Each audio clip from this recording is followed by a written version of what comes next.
Hey, Scott Horton here to tell you about this great new book by Michael Swanson, The War State. In The War State, Swanson examines how Presidents Truman, Eisenhower, and Kennedy both expanded and fought to limit the rise of the new national security state after World War II. If this nation is ever to live up to its creed of liberty and prosperity for everyone, we are going to have to abolish the empire. Know your enemy. Get The War State by Michael Swanson. It's available at your local bookstore or at Amazon.com in Kindle or in paperback. Just click the book in the right margin at scotthorton.org or thewarstate.com. All right, y'all, welcome back. Gareth Porter wrote the book Manufactured Crisis, The Truth Behind the Iran Nuclear Scare, where he just debunked every last accusation against it. Not because he's a pro-Iran partisan, just because all the accusations were lies. That's pretty easy. It's a really great book. I do hope you'll read it. It'll go down in history, definitive on this issue, as definitive on this issue. Starting to talk like a Fox News anchor. I watch too much. Will Iran nuclear deal? I'm starting to talk like a Middle East Eye headline writer. Will Iran nuclear deal change U.S.'s Middle East politics? Welcome back to the show, Gareth. How are you? Thanks very much, Scott. I'm glad to be back, and I'm fine. Okay, good. Forgot to put my earphones on. Now they're on. All right, now, okay. Let me ask you this, article writer. What changed in American politics that made them decide to pass this nuclear deal in the first place? Because it seems like the obvious answer to your question is, no, it's not going to change. America's allies are the axis of Saudi and Israel in the region, not Iran. And, it would be a huge change to turn that around. What are they going to do? Turn right around and start treating the Ayatollah like he's our pet, the Shah, or something like that? That's never going to happen. And so, why in the world did they even do this deal with Iran? Because it wasn't just Obama did the deal. It was some major portion of the American national security state and establishment, foreign policy establishment, but also just establishment, decided that now is the time, at least for this nuclear deal, if not some other major change. So why? What gives? Well, it's a very appropriate question, and one that I certainly agree has not been answered in the news media or the literature thus far. And I think the answer is pretty clear that this was not the agreement that was originally envisioned by the Obama administration when it came in. Yes, they were going to use diplomacy eventually, but only after they had softened up the Iranians with basically a combination of various kinds of threats and pressures, so that Iran would then be willing to make the concessions that were politically desired by the Obama administration. And of course, mainly and overwhelmingly important was the concession to give up the whole idea of enriching uranium. I mean, that was the whole point of Obama's Iran diplomacy. It was to get the Iranians to give on the question of its enrichment program. So it was never supposed to be a kind of equal agreement whereby Iran limited its nuclear program, but clearly was not going to give it up, whereas the United States would lift sanctions. It was supposed to be a clear demonstration of the power of the United States in world affairs, and particularly power over Iran. Yeah, but it turned into this whole other thing where America is at least half-assed bringing them in from the cold, right? On a Gaddafi 2003 type level, at least, no? It did turn into that, and I'm getting to the point. I am getting to the point. Sorry. Which is important because I think people need to understand that this was not simply something that Obama decided out of the goodness of his heart, or because he suddenly became an Iran lover, or became, soft on Iran or whatever. Contrary to that idea, what actually happened was that the whole, pressure on Iran strategy, this coercive diplomacy strategy, as I've called it, failed abysmally.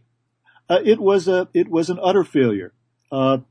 what happened instead of Iran giving way to these pressures was that Iran built up its nuclear program, built up the number of centrifuges enormously from the time Obama took office, and began to even go beyond the 3.5% enrichment of uranium, the sort of minimal level of enrichment of uranium that it had stuck to up to 2010, and began to enrich uranium, as you know well, at the level of about 20%. And then this, of course, all this fed into a very severe political diplomatic problem for the Obama administration, because then it was under pressure, intense pressure from the Israelis particularly, to do something about it. What are you going to do about this, you know? And of course, we both know, and I think all of your listeners know, that what the Israelis really wanted was a military confrontation between the United States and Iran. And it looked like they were going to get that, because of the pressure that they were able to put on the Obama administration. I think that Netanyahu actually had high hopes of being able to accomplish that at some point, after 2011. But of course, what actually happened was that Obama was not ready to go to war with Iran, and so instead he had to come to terms because he had a very severe political problem on his hands. And so I think that's really the simple answer to a very big and difficult question, an important question. Mm-hmm. Well, and after all, it should very much be stated here and never taken for granted to go without saying in an argument like this that they have conceded a lot. And as you said all along, hey, they're building up their 20% so that they can negotiate it away. They're building up calm so that they can negotiate it away in exchange for normalization to a degree. And that's really the thing I'm trying to get to here, too, is that this isn't just a nuclear deal. It's at least a half-assed peace deal with Iran here, no? Well, it is a peace deal with Iran in effect. I'm not saying that was the intent by Obama to begin with, that what he really wanted above all else was peace with Iran. I mean, in the sense of peace going beyond not having to fight a war with Iran. He didn't want to fight a war with Iran, but he was not trying to reach a détente with Iran, which is in the same vein as détente with the Chinese, for example, during the Nixon administration. So I think his view was not to go to war, but to exercise the power the United States had through its threat of military action, through the threat of Israeli military action, even more than that, the cyber threat, the attack on Natanz, and then ultimately in 2012, let's not forget that, in 2012, there was another round of attacks, not on Natanz, but on the oil and gas industry. This is not nearly as well known, not very well known at all. I forgot that. And then, of course, the pressure from the threat and ultimately the actual implementation of what they expected to be crippling sanctions that would force the Iranians to the table. So, I mean, it's terribly important for people to understand just how much of a diplomatic defeat this was for Obama, and also, as you just put it, that what the Iranians were doing in rapidly building up the number of centrifuges that they were producing, building, and putting in place in their facilities was not to try to rush for a nuclear weapon, but simply to put diplomatic pressure on the United States, and it was very effective. And by the way, I mean, I've made the point, Scott, that the Obama administration knew perfectly well that's what the Iranians were doing, that it was in fact a ploy to put diplomatic pressure, to have diplomatic negotiating chips with the United States, and a form of political pressure on the Obama administration. Right. And so it was, in that sense, a more complicated game that was going on. Right.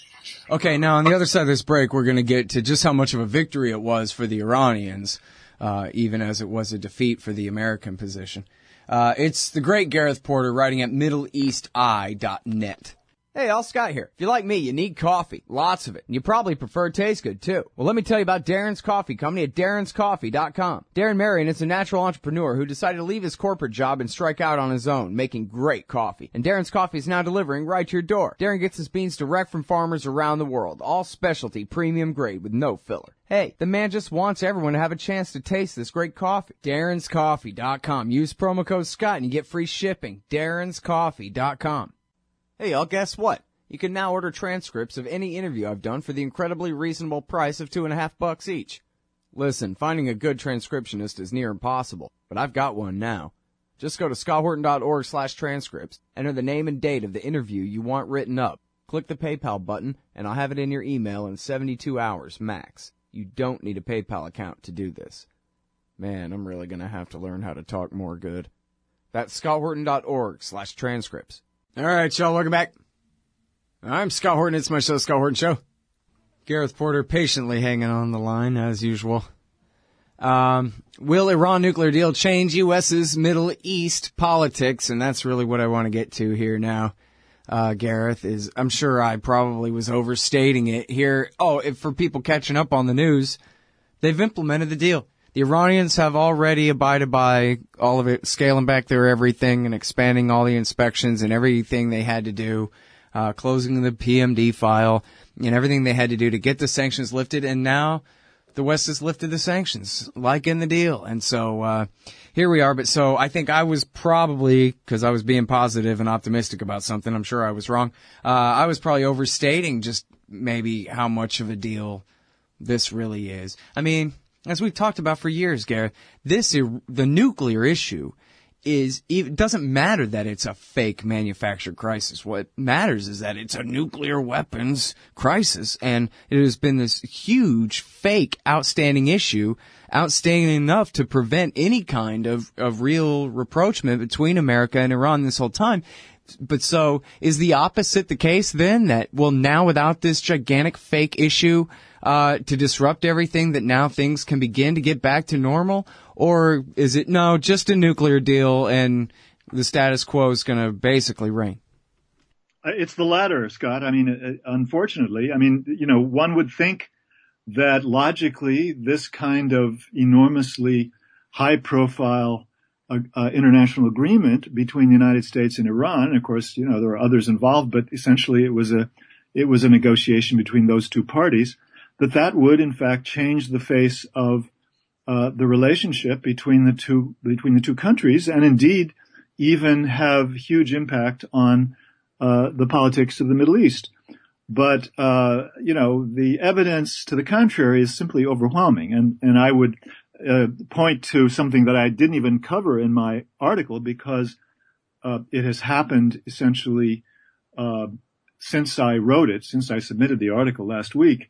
And that is that within 24 hours of the lifting of the sanctions under the JCPOA's implementation day, the United States, the Obama administration imposed new sanctions in the form of what they call designations of 11 Iranians or Iranian entities for their connection with the Iranian ballistic missile program. Now, that is in and of itself, of course, a gesture of hostility toward Iran. I mention it simply because it underlines the enormous weight, the enormous burden of the past that lies on U.S. policy toward Iran. It has been now, well over 3 decades since the U.S., basically adopted a hostile policy toward Iran. And in the meantime, over those 3 decades, the ways in which the hostility toward Iran has been embedded in American domestic politics, law, and policy are simply enormous. I mean, it's there are too many ways in which that has happened to even begin to try to summarize them. But we all know about the way in which the Clinton administration began the whole phenomenon of imposing economic sanctions on Iran beginning in 1994-95. And that has continued and simply continued to grow over the intervening years. And of course, the Israeli lobby was behind that and continues to quarterback every change that takes place through its minions in Congress. And that constitutes an enormous obstacle to any change in U.S. policy. And that's just the beginning of the numerous ways in which U.S. policy is freighted with all of these relics of the past. But then these relics of the past are constantly being renewed and transformed and strengthened. And now, I've talked about this on your show and in my articles. The U.S. military and the Pentagon have enormous stakes in maintaining a relationship of an adversary relationship with Iran, because it is the rationale for so many important programs, including arms sales to the Saudis and other Gulf sheikdoms, based on the idea that Iran is a threat to them, as well as anti-missile systems that are being sold to the region, and the big kahuna, if you will, the idea of an anti-missile system in the United States on the U.S. mainland, which is largely justified these days, and has been for a long time, by the alleged threat of ballistic missiles to the United States itself. And so, therefore, the other story that I didn't talk about in my article, but which I'm going to write about now, my next article, is going to be about how the U.S. has really imposed these sanctions not on the grounds that the ballistic missile test in last October was for nuclear weapons or capable of carrying nuclear weapons. They're not even saying that anymore. What they're saying now is that Iran should not have and cannot have, as far as we're concerned, a ballistic missile program.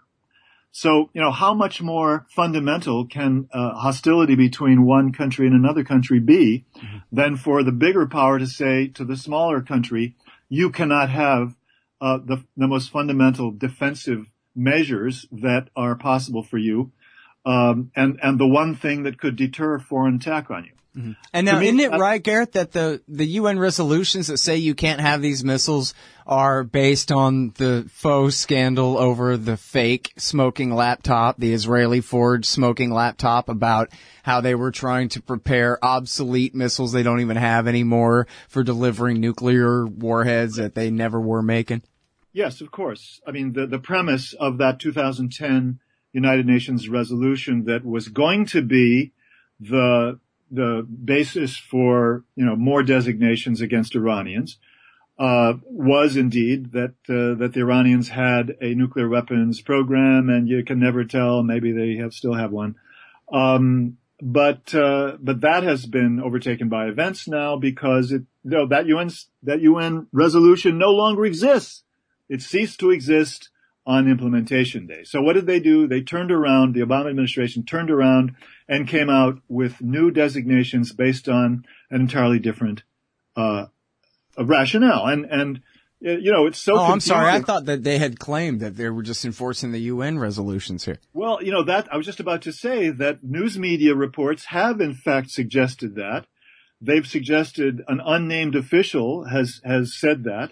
But Obama, in his remarks the day before yesterday on implementation day, and about all these recent events, did not say that. On the contrary, he very strongly implied that this move to impose more sanctions against these individuals was simply because we're going to continue to oppose Iran's troublemaking in the region and their ballistic missile program. So it's very clear that they are harking back to a position that they were taking all along, which was that Iran cannot have a ballistic missile program. This is verboten by the United States and its allies. It's an absurd position to take from every point of view. We don't have the power to enforce it. We don't have any way of enforcing it. and at the same time, we have no right to maintain that position. It's just an insult, to prevent a good day from staying good. It's politically good for the administration to deal with the Israelis and the Saudis. Yeah. And the Republicans. So, it works for them. All right. I'm sorry. I have to mention this, and it is something that we've been talking about for 9 years in a row on this show, you and me. America has been fighting a war for Iran in Iraq since 2003. For 13 years, we've been doing the Ayatollah's bidding in Iraq. And to this day, we got Marines on the ground right now killing people in Ramadi for the greater glory of the Shiite revolution. And then, and then we got the entire American war party crying their eyes out all day long like a little girl who lost their dolly over the slightest Iranian anything. And we still have absolutely no recognition of this in any discussion of Middle East policy whatsoever. Well, I'm not sure if you actually mean, Scott, that you believe that they're doing this for the Iranians. I don't think you do. Well, right? not deliberately because they love the Ayatollah, but they certainly are his ridiculous little tools. No doubt about that.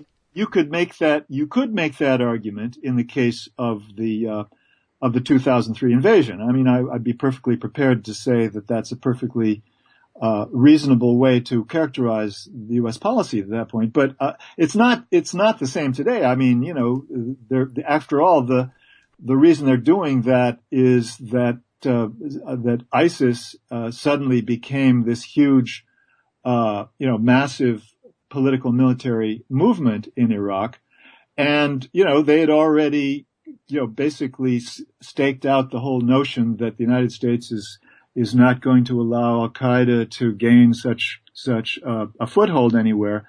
And so again, I'm sorry, I have to disagree with you. I think that the real reason here, the reasoning is that they have to do this simply because it's expected of them, because they have pledged they're going to do something about terrorism. Well, I'm not talking about the reasoning. No. Of course, the reasoning, don't misunderstand me, anybody. The reasoning is never, boy, we love obeying the Ayatollah Khomeini or Sistani or anything like that. It's just that everything they do is, at least in Iraq, is fighting on the same side as Soleimani and the IRGC. It has been since '03. When did it stop? I guess they took a pause there for a minute, but it's on the same side. But I mean, again, I think the fundamental point is that it's all about domestic politics from beginning to end. It's not about Iran at all.